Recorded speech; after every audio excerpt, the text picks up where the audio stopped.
Hamıya salam, mən Leyla, kanalıma, videoma xoş gəlmisiniz. Nəzərə alsaq ki, ixtisas seçimi yaxınlaşır və hər abituriyentin beynində eyni fikir dolaşır ki, hansı ixtisas yaxşıdır, hansı ixtisas seçməliyəm, hansının gələcəyi var, gəlir hansında yaxşıdır. Bu tipli suallar yaranır və xüsusi ixtisas növləri var ki, onlar sual altındadır. Çünki onlar haqqında danışan heç kim yoxdur, reallığı deyən yoxdur. Bu səbəbdən istədim bu gün sizlər üçün həmin ixtisaslardan biri olan kimya mühəndisliyi haqqında bir video çəkim. Məni tanımayanlar üçün mən Leyla Muradova, Bakı Ali Neft Məktəbinin 4-cü kurs kimya mühəndisliyi tələbəsiyəm. Özüm ixtisasıma uyğun olaraq iki fərqli müəssisədə təcrübə keçmişəm. Sokar Karabamiddə və Sokar Downstreamdə. Ona görə düşünürəm ki, öz ixtisasım haqqında yetərincə biliyə sahibəm və sizə bunu başa sala bilərəm nə olduğunu. İndi isə gəlin videoya keçək. Deməli, müxtəlif başlıqlara bölmüşəm. Hər başlıq haqqında danışacağam sizlər üçün. Əvvəlcə onu deyim ki, kimya oxuyan ilə kimya mühəndisliyi oxuyan tamamilə fərqli insanlardır. Tamamilə deməyim də, yəni ki, onlar eyni işləri görmürlər. Kimya oxuyan şəxs, kimyaçı, laboratoriyada sınaq şüşələri ilə işləyir. Məsəl üçün, kimyadan keçdiyiniz kimi, turşu ilə qələbini bir-birinə laboratoriyada qatır, yeni maddə kəşf edir. Laboratoriyada sınaqlar aparır, research eləyir. Yəni ki, kimyaçının işi demək olar ki, laboratoriyada keçir. Amma kimya mühəndisləri isə böyük zavodlarda işləyirlər. Məsəl üçün, götürək karbamid zavodunu nümunə. Kimya mühəndisliyi nədir? Karbamid nədən alınır məsəl üçün? Metan qazı, havanı götürürlər və başqa şeyləri götürürlər, düzdürmü? Baxın, bu maddələrdən gübrə alınır. Gübrə nədir? Bizim ağaclara verdiyimiz şeydə. Bu da çox böyük bir prosesdir və böyük zavodda öz yolunu tapır. Kimya mühəndisləri məhz bu prosesləri idarə edən şəxslərdir. Yəni, işin mühəndis tərəfiyik. Biz pamplarla, valvlarla işləyirik, cürbəcür şeylərlə işləyirik. Yəni ki, kimya mühəndisinin işi bu şəkildədir. Bəs kimya mühəndisliyi dərsləri, yəni dərslərdə nə keçəcəksiniz? Təkcə kimyamı? Xeyr. Bizim universitetdə kimyanı sadəcə 2 semestr keçirik. Kimya 1 və kimya 2 olaraqdan.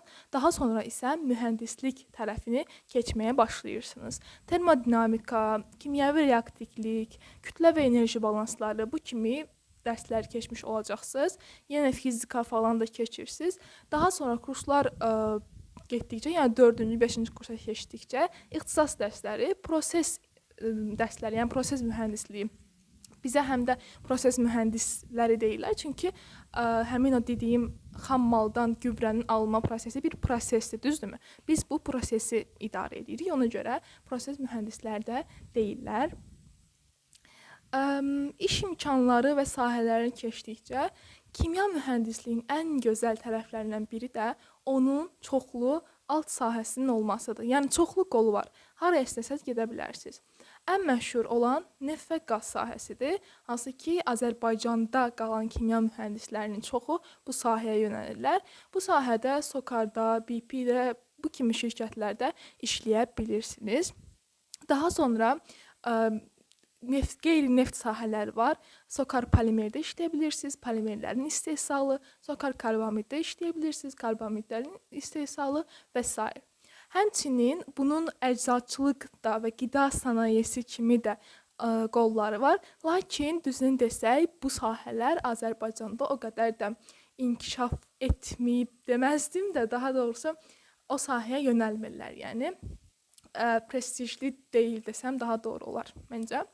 Amma məsələn, xaricə çıxsaz, xaricdə işləmək istəsəz, kimya mühəndisliyi həqiqətən də çox prestijli. Yəni, mən özüm çox sevirəm öz ixtisasımı, çox qəşəng bir ixtisasdır. Həmçinin də bərpa olunan enerji, renewable energy deyirlər. Bu sahədə çox qəşəngdir.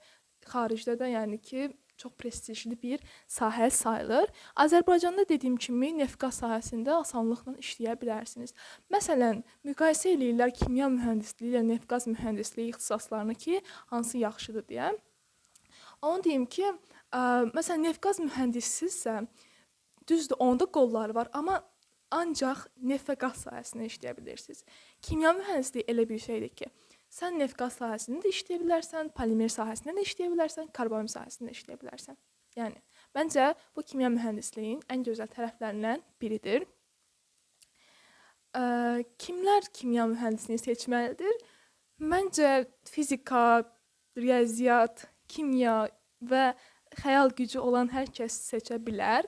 Mən də özüm də ixtisas seçərkən çox düşünmüşdüm ki, mən kimya mühəndisliyə uyğunam. Yəni belə fikirlər var idi məndə. Hələ də bunu tapa bilməmişəm. Yəni uyğunam, mənə görə uyğunam, amma uzun müddətli işləmədiyim üçün dəqiq bir şey deyə bilmərəm, amma uyğun olduğumu hiss eləyirəm. Çünki çox maraqlı bir sahədir, həqiqətən. Yəni marağı böyükdür. Məncə, yəni ki, həvəsli olan hər bir şəxs proseslərə, mühəndisliyə, fizikaya, kimyaya, riyaziyyata, yəni ki, bu sahəni seçə bilərlər. Bir də sizə mən kimya mühəndisliyinin əsas bu adlarla izah edeyim ki, kimya mühəndisliyinin bir günü necə keçir? Çünki mən gedib onu zavodlarda görmüşəm və mühəndislərdən soruşmuşam ki, siz gün ərzində nələr edirsiniz? Məncə bunu da sizə desəm, beyninizdə fikir yaranar ki, mühəndisin bir günü necə keçir? Deməli, kimya mühəndisləri adətən, yəni çoxdur, amma adətən iki şeyə bölünür də vəzifə olaraqdan. Process engineer, yəni proses mühəndisi, production engineer, yəni ki, istehsalat mühəndisi. Başlayaq gəlin production engineer nə edir, nədir, nə olan şeydir? Adı üstündə istehsalat mühəndisi, hansı ki, bu daha çox sahədə işləyir. Sahə dediyim nədir? Məsəl üçün, elə bir ki, zavodun bir ofis hissəsi var. Bir də var sahə hissəsi də. Sırf orada nasoslar, valvlar, klapanlar, reaktorlar falan olan böyük bir sahə. Şəklini falan tapsam qoyaram bura. O sahə adlanır. Ofisdə bildiyimiz ofisdə kompüterli falan, masalı falan. İstehsalat mühəndisi nə edir? Səhər gəlirlər. Əvvəlcə gecə olan proseslərin necə deyirlər, reportunu alırlar, analiz edirlər ki, bu niyə belə oldu, o niyə belə oldu, kompüter arxasında. Gün ərzində, nə bilim, gələn sulfatı hesablayırlar, məsəl üçün, gələn sulfat turşusu, alınan sulfat turşusu, bu niyə belə alınmadı, orada problem nədir? Sonra gün ərzində sahəyə çıxırlar, sahədə də operatorlar olur. Bu arada operator kimya mühəndisi deyil, yəni kimya mühəndisləri bu dediyim mühəndislər olur. Onlar gedirlər, prosesə nəzarət eləyirlər, bu şey niyə işləmədi, yəni bu kimi söhbətlərə baxırlar. Səhərdən axşama kimi. Proses mühəndisləri isə adətən ofisdə olurlar. Onların departamenti də başqa olur. Proses mühəndisləri isə daha çox hesabatlar hazırlayırlar. Təkliflər verirlər ki, biz nə əlavə eləsək daha yaxşı olar və s. Bu kimi hesabatlarla ofisdə məşğul olurlar. Məsəl üçün, Aspenhasis deyilən bir proqram var, ondan işləyirlər. Yəni, dediyim kimi, daha çox kompüter arxasında keçir, amma tabii yenə də ehtiyac olduqda sahəyə gedə bilirlər. Bu da əsas kimya mühəndisliyi ixtisasının tərəfləri. Və bunu deyim ki, iş ərzində, yəni işdə siz xüsusi paltar geyinirsiniz, kaskadır, xüsusi paltardır, onun da şəklini qoyaram buralara, görərsiniz.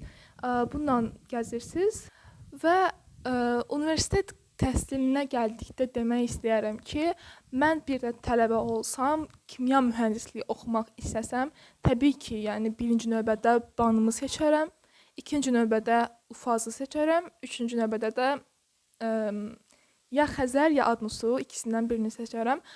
Mən daha çox bilmirəm Adnusuda mı laboratoriya və dərslər yaxşıdır yoxsa Xəzərdə.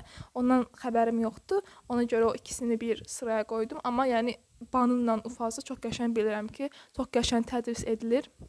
Yəni ki, imkanlar yaxşıdır, başa düşdünüz. Laboratoriya imkanları yaxşıdır. Məsələn, bizim universitetdə qatılırıq müxtəlif yarışlara falan. Orada hansı ki, laboratoriya işləri olur. Biz öz deməli ki, advisorımızla, yəni nə deyirlər Azərbaycanca məsləhətçimizlə gedirik laboratoriyada işləyirik, özümüz o şəraiti görmüş oluruq. Yəni bilirsiniz laboratoriyada işləmək də çox maraqlıdır. Hə, bu arada kimya mühəndisliyinin bir qolu da təbii ki də researcher olmaqdır, yəni araşdırmacı olmaqdır. Siz laboratoriyada işləyə bilərsiniz, qala bilərsiniz. Amma bu daha çox xaricdə yüksək gəlirli bir peşədir. Yəni Azərbaycanda o qədər də necə deyim, mühəndis qədər yüksək bir gəliri yoxdur. Yəni marağı olanlar üçün yaxşı bir sahədir. Hansı ki, yəni universitetdə qalaraq PhD, magistratura oxuyursunuz.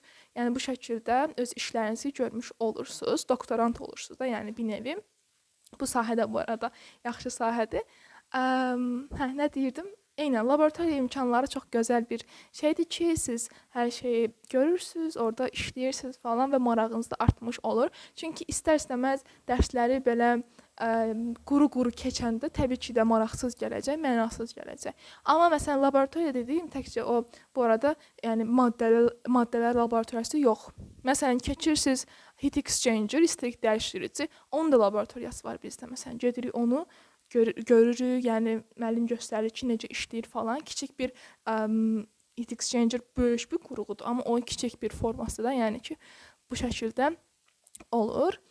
Belə bu arada yəqin bilirsiniz, kimya mühəndisliyi özü çox çətin ixtisasdır, çox çətindir. Yəni çətinliyi belə getdikcə öyrəşirsiniz, yəni çətinliyi azalmır. Sadəcə siz o çətinliyə öyrəşirsiniz, yəni belə, amma özü dediyim kimi çətin bir ixtisasdır. Yəni buna hazır olun, seçəcəksinizsə. Amma yəni bu da onu maraqlı edən şeylərdən biridir də. Mənfi bir cəhət kimi deməzdim. Bəli dostlar, video bu qədər idi. Əgər nəsə başqa bir qaranlıq qalan yer, nəsə sualınız falan varsa, kommentlərdə yazıb soruşa bilərsiniz. Sevə-sevə cavablandıracağam. Sizə də uğurlar arzu eləyirəm ixtisas seçimində. Ümid edirəm ki, ürəyinizdə nə yer varsa, ora düşərsiniz, orada oxumaq şansınız olar. Belə bu şəkildə video bu qədər idi. Ümid edirəm sizlər üçün faydalı oldu. Sağ olun.